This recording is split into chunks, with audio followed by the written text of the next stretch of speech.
बलांगीर जिला कंटाबांजी एक बड़ धरणर अभावन घटना एवं सामना को आसी। कंटाबांजी निकटस्थ कुर्ली अंगनवाड़ी केन्द्र में कोठार छातरू सीमेंट अतड़ा खसबार 3 जन कोमलमती शिशु आहत होती। आहत मध्य 2 जन छात्री और जड़े छात्र रही।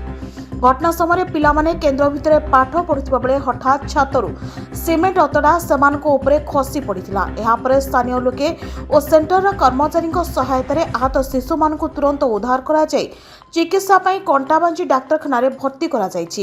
अंगनवाड़ी कोठा अति निम्नमान निर्माण कार्य जोगु आज एभली विपज्जनक परिस्थिति सृष्टि होइथिबा नै ग्रामवासी एवं अभिभावक माने गुरुतर भाव में अभियोग आनिछन्ति। छात्र छात्री सुरक्षा को नहीं एवं स्थानीय अंचल में तीव्र असंतोष प्रकाश पाई। घटना दायी थिबा अधिकारी और ठिकादार विरोध में दृढ़ कार्यानुष्ठान ग्रहण करने को संपूर्ण भाव में दाबी होछि। Bureau report Narad news Odia.